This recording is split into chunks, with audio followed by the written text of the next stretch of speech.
Dear Charlie, I must admit, when you first showed up at my little parlor, I thought your little idea with the hotel was silly, but I supported you because of Alistair, and because you truly believe in what you're doing. However, since the failed extermination, I've been thinking about your little redemption ploy. I must say, while I don't believe it is possible, I know one or two demons who, if they could be redeemed, would certainly live a better life. I'll be sending the first one over in a couple of days. She will need special accommodations that I'm sure you can figure out when she arrives. Hugs and kisses, Auntie Rosie. This was the letter Charlie received in the mail the other day. Of course, she was completely besides herself, the first new guest since Sir Pentious, and she would come from someone as important and famous as Rosie. This had to be perfect. Of course, Vaggie and the others were interested in the special accommodations, especially with the cheeky "you'll figure it out." Sure, Rosie was an ally, but still a vicious demon, and while not a cannibal in life, certainly enjoyed the lifestyle of being one in hell. Considering cannibal demons had special needs when it came to their food, alternatives for long pig were far and few between. At least Alistair had found a place where ethically sourced long pig was produced. As such, everything was okay. At least morally speaking. Ethically, it was somewhat of a grey area. Since Rosie didn't give any details, and when called would only chuckle into the phone before switching the topic, a welcome party wasn't planned. Still though, Nifty kept the place extra clean, especially with the hired help from Charlie's father, an imp by the name of Priminger. Though no one really understood how he managed to do half of Nifty's work, as well as single-handedly managing Lucifer's castle. The demon was truly an enigma. It was a cloudy evening. Charlie was having a group therapy session in the lounge. Today it was a simple meeting to praise Angel Dust's 6-month anniversary of being clean. Of course, everyone but Charlie found it ridiculous, and even Angel was of the opinion, once it was a year, then we can celebrate. But whatever. At least she was happy. And it wasn't too boring. And that's when through the automatic doors of the lobby. And that's when through the new automatic doors of the rebuilt hotel in the lobby, the movement alarm beeped, announcing a new arrival. With the excitement of a child on its birthday, Charlie immediately abandoned the meeting to greet the new guest. But what she found at the entrance made her right eye twitch. Before her sat you, in a rinky-dink wheelchair that had about 4 balloons hanging on it, with congratulations and "you can do it" words written on it. Your face was hidden by a red hood of a cloak. Your skin pale, just a little of a blue hue, like that of a drowned victim. You had long, carefully combed white hair and pigtails, your left hand hanging down the wheelchair lazily. But it was your right that made Charlie feel icky. It was as it was the unmistakable sign that you were a starved one. Starved ones were cannibal demons who refused the call of the flesh, managing a prolonged period of not partaking in the meat, causing a violent metamorphosis. This one often led to growth of a new appendage or the mutation of one, in your case, your right arm, into a grey, pulsating leech-like tentacle, with a mouth and multiple tongues. It was a direct line to the starved ones' enlarged stomachs. Starved ones were rare, as most cannibals refused the call of the meat, eventually cannibalized themselves, which suppressed the transformation while still not fully satiating the hunger. Sure, this showed a lot of restraint on your end, and discipline, but starved ones were unpredictable. Your body, aside from the fat, twitching tentacle, looked frail but not starved. Whoever had taken care of you until now, most likely Rosie, must have fed you nutrients of some kind that your cannibal biology could process. As you noticed Charlie approach you, you raised your head just a little. Two piercing red orbs appearing beneath the shadow. They glowed faintly. Hey, she said carefully, her cheerfulness replaced with something like pity and worry, as well as caution. You just looked at her. Charlie stopped about an arm's length away from you. Are you a new guest? The one Rosie mentioned? Yes, you said. Your voice was quiet and hoarse, and unintentionally, Charlie's eyes moved down to your tentacle.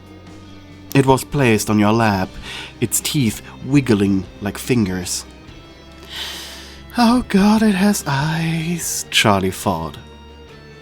Around the mouth opening of your arm was a ring of yellow, faintly glowing eyes without pupils that you could see through whenever you closed yours. Seeing through them was like opening eyes underwater, very blurry, but shapes were made clear. Okay, said Charlie in a cheerful yet cautious tone, holding out her hand for you to shake. Bravely so. Even you were surprised. But you smelled her fear.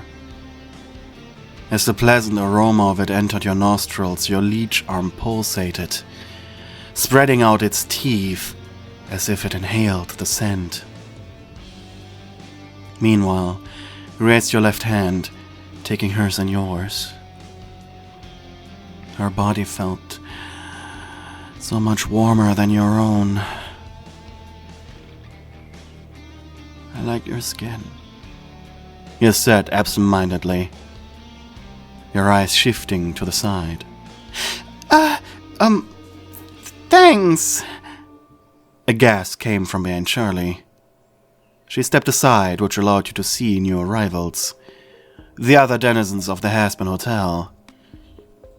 Your introductions went by quickly. Clearly, they were uncomfortable with you being here, and yet none of them mentioned your arm. The only one coming close to it was the resident overlord Alistair, though his only reaction was a violent laughter upon seeing you and an evil, have fun, Charlie, before disappearing. And so, while you were being carted around for the hotel by Husk, with the others for a tour, Charlie and Vaggie stole themselves from the posse for discussion. So where are we putting her? Asked Charlie with a quivering voice. So far, you had managed to contain your hunger and urges, but starved ones were opportunistic hunters. No one knew how long you could continue resisting the call of the meat. And while your cautious, almost childlike demeanor was infectious, knowing that your kind used it as a hunting method was making Charlie and especially Vaggie uneasy. If you were to stay here, you'd need to be put into quarantine, as well as some coordination needed to happen so no one wandered the halls alone.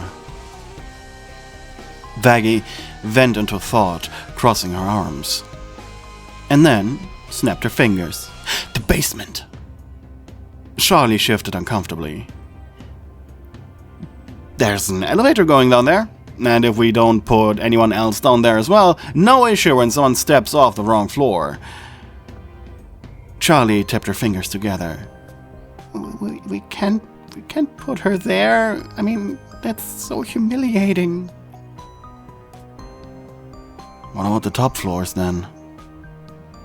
The top floors had the penthouse suites, specifically made so overlords could be catered here, if they too desired redemption, which they apparently didn't. Getting somewhat special treatment was there to entice them, which didn't work. Perhaps we could put her on lockdown. After a short silence, Veggie explained what she meant. A password that automatically changes this... A password that automatically changes. This way we can control when she leaves. She'd be a prisoner? Well, considering her getup, I'm certain whatever accommodation we are giving her on the top floor will be paradise for her. Veggie said that so dryly and nonchalantly that it convinced Charlie on the spot. Okay then. The two soon rejoined your tour, telling Nifty to prepare your room. It was the one furthest away from the elevator at the furthest corner of the floor, just in case.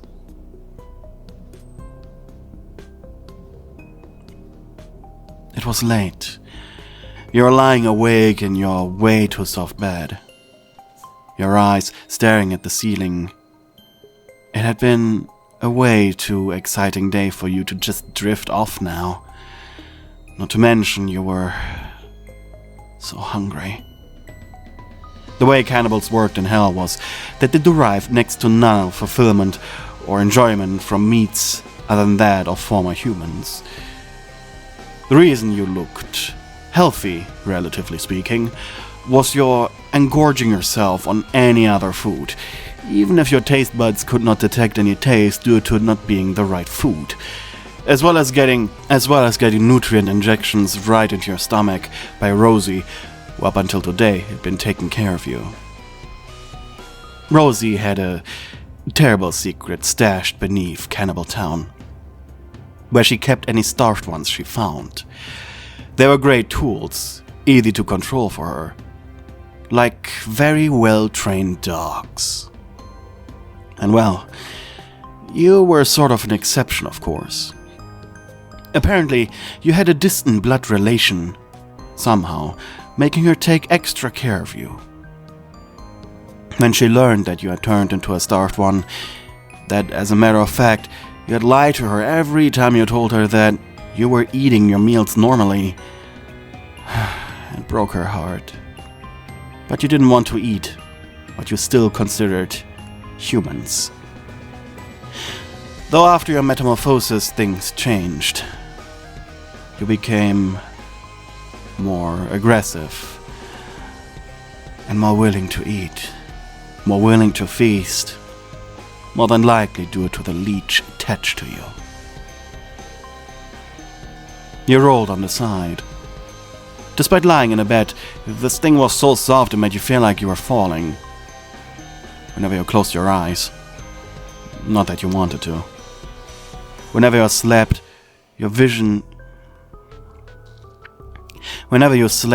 visions of meat, blood, and gore filled them. You were just so hungry.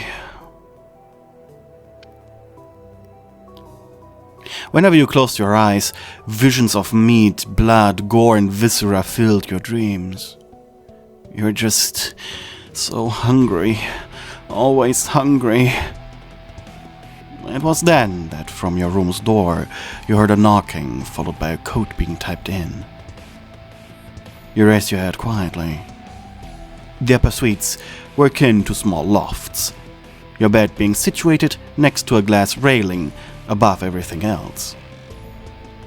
Turning your head, your eyes met with Charlie. She was in pink PJs, with a very concerned expression. She looked up at you and waved, and soon you found yourself with her sitting on your bed's edge. So, I was thinking... More I was worried, she said finally. Worried? You asked, looking up from her beneath the covers. I was worried about how you were fitting in. Do you feel well? Do you feel accepted? I want you to feel nice. You blinked. I never had this much fun in hell, you said, carefully choosing your words. Really? I spend most of the time here in agony. locking myself in my room. I didn't want to eat. I don't want to eat. If it's not too much to ask, why did you end up down here anyways? She knew this was a touchy subject for most demons. Well, some demons. Silently, you stared at her for a minute or two. Though despite everything, this was a subjective question. Truly no one knew the exact moment Heaven decided they no longer would accept a soul, but... I suppose it was when I was selling drugs. My family had very little money. I was shot during a drive-by. Well, at least you had been an adult. Charlie forced a patient smile. It wasn't a glamorous reason to be down here. Actually, a lot of demons showed up down here with the exact same reason. You just considered getting into this trade, the final nail in your coffin of bad decisions in life. Charlie leaned forward, gently petting your head. So as much as she tried, your somewhat childlike appearance and pathetic physicality, it had her entranced. Seems as if your hunting tactics did work. It's okay. We'll make mistakes, and we're here to redeem ourselves. Why don't you talk about how you got here during our group therapy sessions? You tilted your head. I'm sure everyone will accept you. Your tentacle rolled from under your blanket, loudly slapping on the ground. The thing had leech-like elasticity. You could crumble it up to the point that the teeth just seemed to poke out of a hole of your shoulder, but it could also elongate so far it just barely reached the door of your suite. Understanding the gesture, Charlie gulped. I mean, there are certain stereotypes. You rolled your head to the side to not look at her. Hey, wait, don't be sad, she said. How about this? I prove to you that there's no need to feel self-conscious. You looked at her. Oh. Let me sleep in your bed. With you. This way we can prove that people can be alone with you. That it's just a mere rumor that you're kind of... ravenous?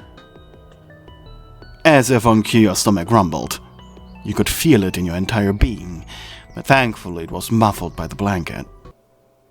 Not taking no for an answer, you allowed Charlie to lie down next to you.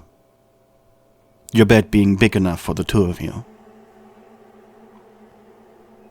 This certainly was strange. She was so positive that you wouldn't eat her, that you just lied there with a smile. For it wasn't just the others she wanted to convince. She also wanted to convince herself that you were no danger. If she survived this night without incident, she would feel less anxious about you walking around or, well, rolling around in your wheelchair on your own inside the hotel ground. Her heart racing, she lied there. Prey, right next to the predator, like on a silver platter. She couldn't help but think of all the chaos your kind has caused when not kept in check. Meanwhile, you stared at her as she seemingly slept. Her eyes not moving even a little bit, not even blinking. Charlie was beautiful. Her skin perfect, soft and smelling like cherries. Her hair was well taken care of, no knots. Though, maybe she used a little too much hair oil. But it was her face, delicate, with her black, discolored lips making it appear like she wore lipstick. Her cheeks having a permanent blush. Men certainly would see her as a trophy, but all you saw in her was tender meat.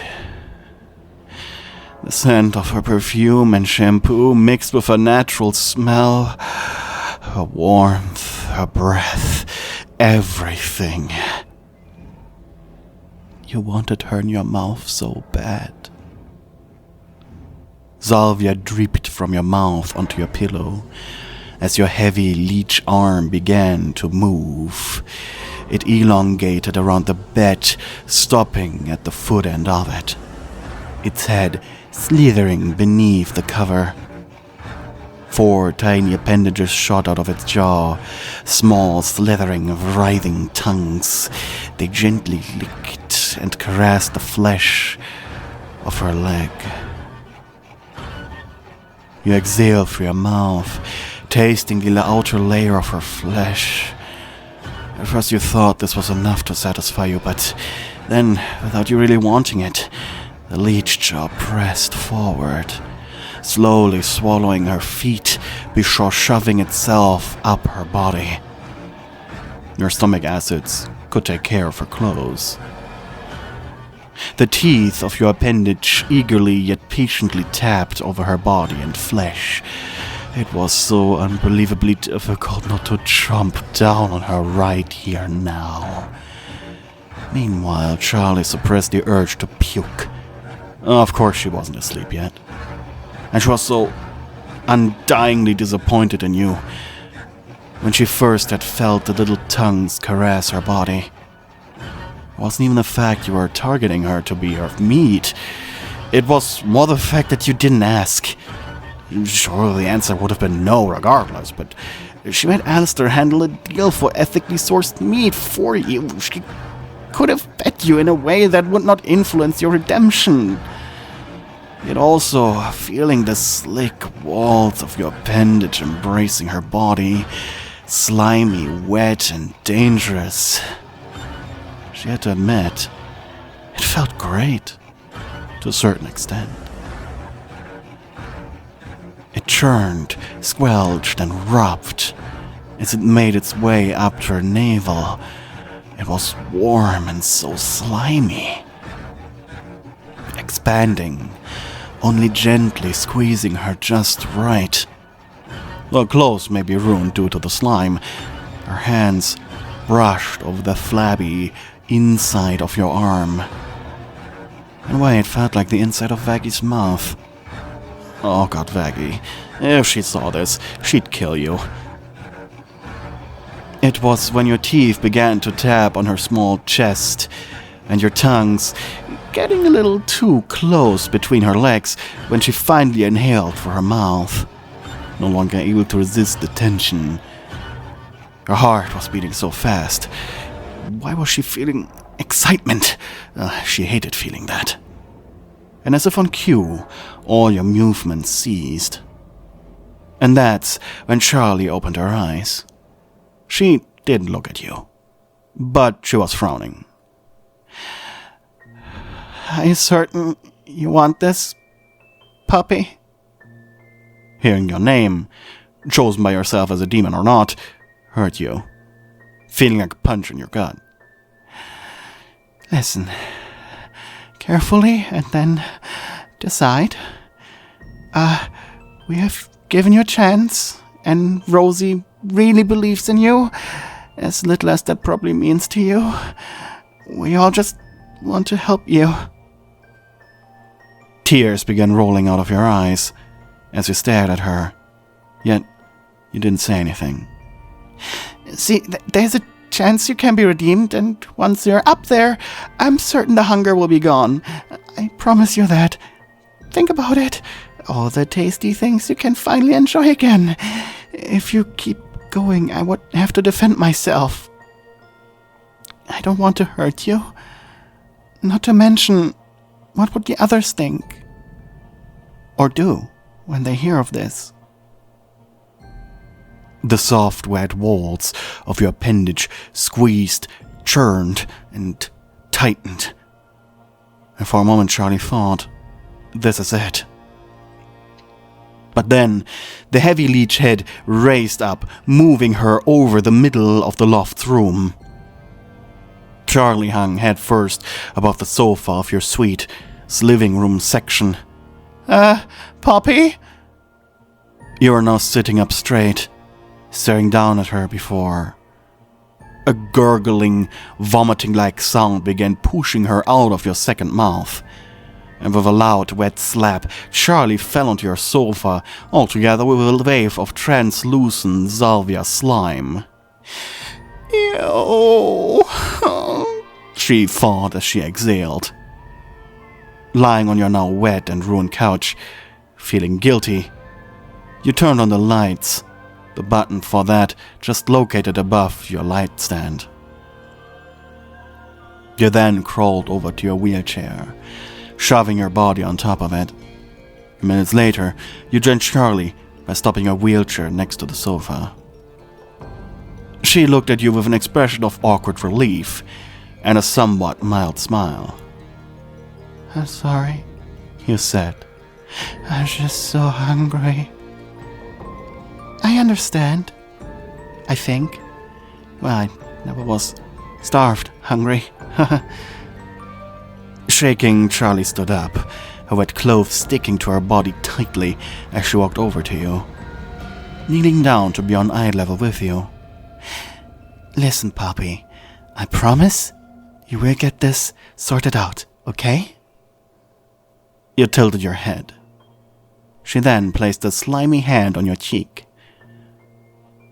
We will get you up there. Feeling her hand made you gasp, but Charlie didn't retreat, and instead, she gently kissed you on the mouth.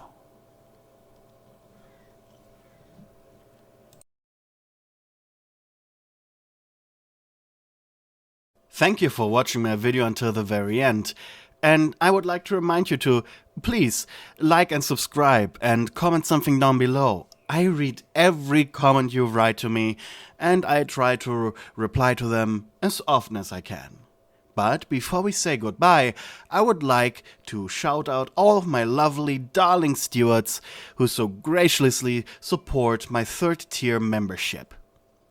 Husky HD 17, Hopeful, Castella Misery, Bree, Zoe, Ikea, Mystic Jade 111, Annabelle R. Contreras, Giovanni Moriarty, Twilight Mia, Angry Boxman, Hella, BitBit, Melofia, Anonymous Weep, and Nicodemus D. Thank you so much for your continued support. And finally, I'd like to thank all of my lovely darling mates for also supporting me financially. I couldn't do this without you. Thank you very much for watching my video. I hope you enjoyed it. Have a nice day, and please remember to like and subscribe.